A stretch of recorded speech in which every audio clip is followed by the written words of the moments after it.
Welcome to Impact Makers Radio, featuring industry thought leaders sharing problem-solving insights to help grow your business and live the life you love.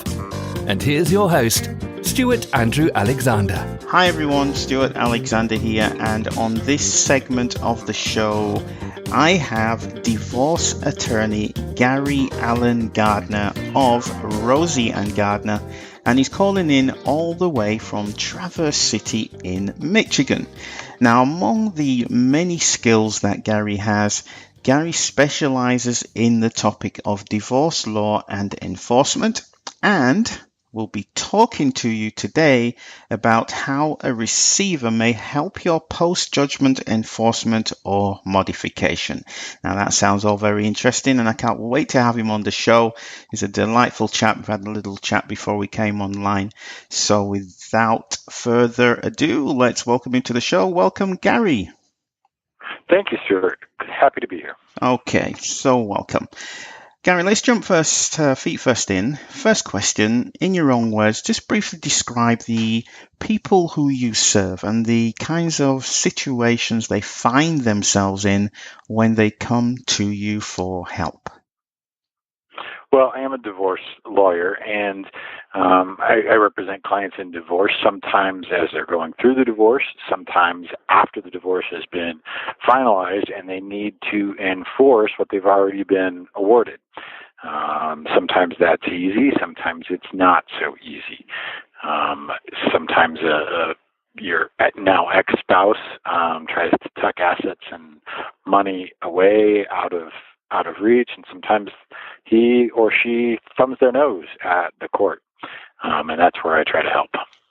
Okay, Gary, so with that said, then, while you're out there working with these people, what's the most common misconception surrounding the topic of how a receiver may help them with their post-judgment enforcement or modification? Well, I guess the misconception is that a lot of people don't know it exists.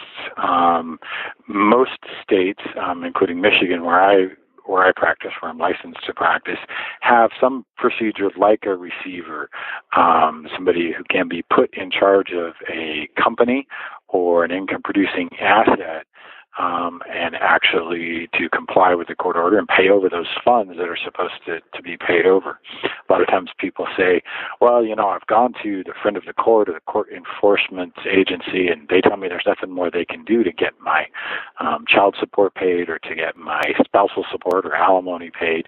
But there may be something else, and for some people that something else may be a receiver. So are there any misconceptions surrounding corporation or limited liability company where maybe assets have been hidden? Well, sometimes people think that, well, if he's put it in the company, I can't get at it because it's under a new tax ID number or it's owned by the company, right? And there are a couple of ways around that. One is the receivership. You might also be able to pierce the corporate veil to get at those assets if they've been improperly, if they've been put in there for the fraudulent purposes of circumventing the court order, then the misconception is that you can't get at them when in fact you may be able to. Can you, in your own words, just share an example or a case study of how you've helped someone that you worked with to overcome that misconception and to create positive results as a result of working with you? And obviously keep client confidentiality in mind, but that would be great if you could just go ahead and share that with us, please. Absolutely. And yes, I won't identify my client, but I can give you sort of the thumbnail sketch of the case, much of which is now public record. This involved a lady in New Jersey who got divorced from her husband there and had a substantial award from the court, both for child support to support her 7-year-old child as well as spousal support for her. Her now ex-husband moved to Michigan, set up a company, put everything he owned essentially into that company, and the company paid all of his bills and expenses so that he essentially was showing no income, and all the assets were tucked away behind this corporate veil. He took up with a new girlfriend here, had a new baby with her, and in fact ended up getting married. All the while he was just ignoring the New Jersey court order, and arrearages were accumulating. And we're talking tens of thousands of dollars here. We're not talking $500 or $600.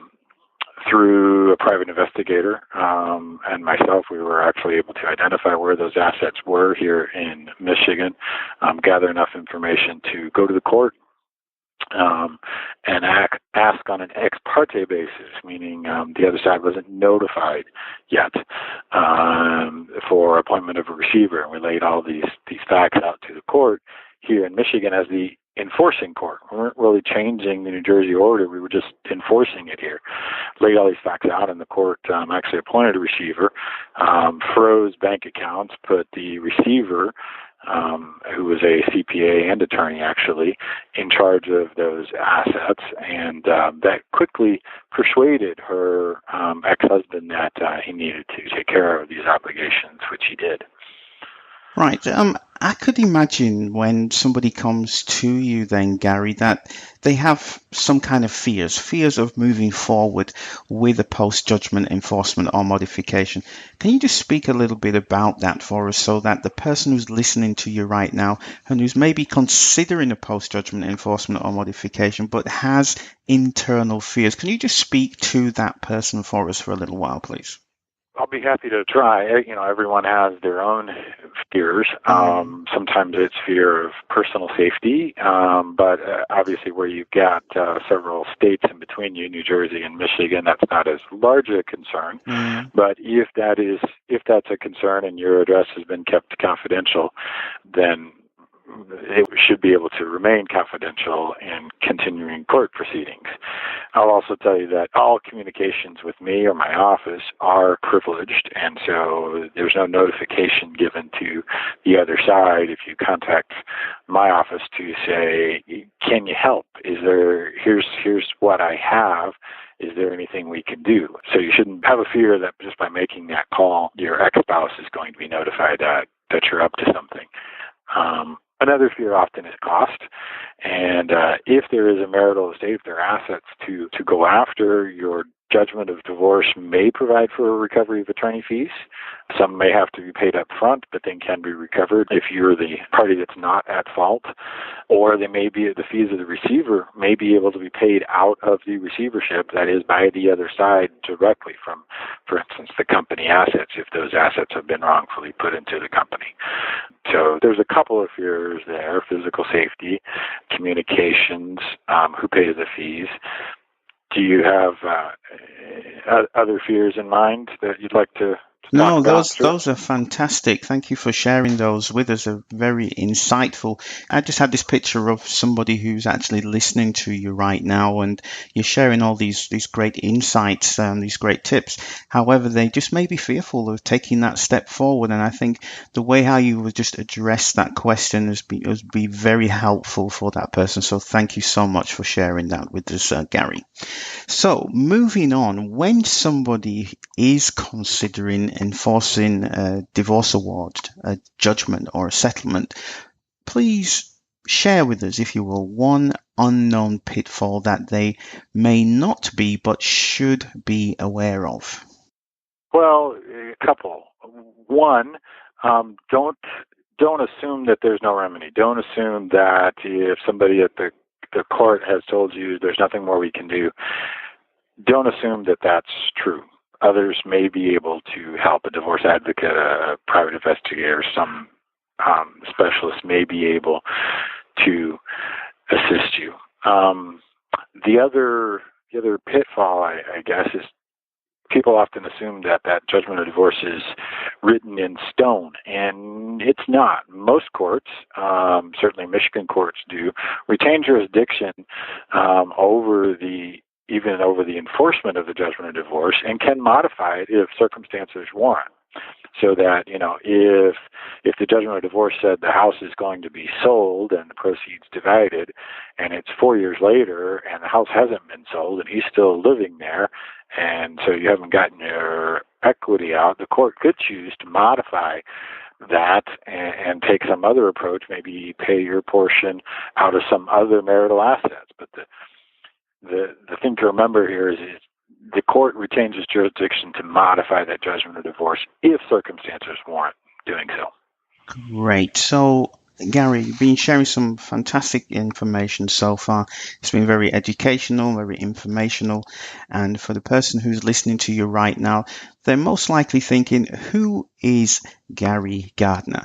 I'd like to know more about him. So if you could, in your own words, Gary, just explain a little bit about yourself in terms of your background and your education, your experience, as it all relates to the topic of divorce. Certainly. Well, I've been doing divorce and family law for over 20 years. I also have done substantial collection work for the last 10 to 12.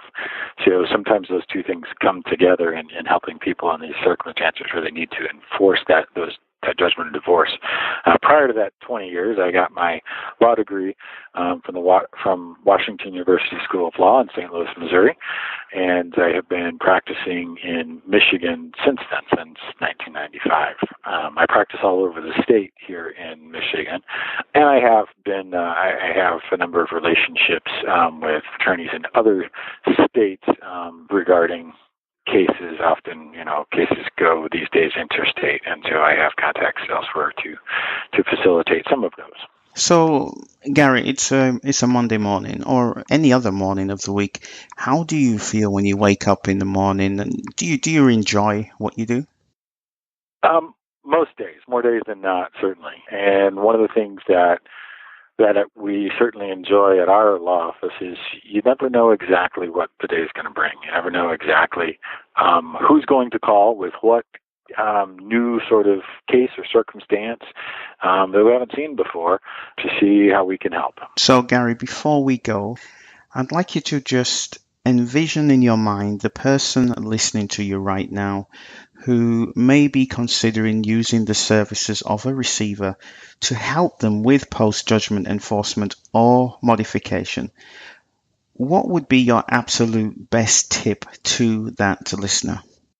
Call an expert, because there may be areas of the law, like the receivership, or even sometimes a private investigator, maybe areas of the law that can help you that you don't know about. Great. And if that person wants to know more, then Gary, if they want to get in touch with you, how would they be able to do that? How can they connect with you? Probably the best way is to send me an email, and I'll go ahead and share that with you if you'd like. Please do. Go ahead. All right. It's Gary, Gary, at Rosi Gardner, ROSIGardner.com. There's a website, of course, at that same web address, rosigardner.com, where we have a fair amount of information about what we do, who we are, how we can help our clients. Our phone number is there as well, but you can certainly call our office at 231-941-5878, and we can talk with you about your case that way and see if we can help. Okay, then that's it for today's show. That was Gary Gardner of Rosi Gardner Law Firm in Traverse City, Michigan. So make sure that if you have any of the issues that we spoke about today, you pick up the phone or send an email. I can guarantee you're going to be in good hands. So that's it. Thank you so much for tuning in. Again, my name is Stewart Andrew Alexander, and we'll be back with another segment of the show talking with some more divorce professionals.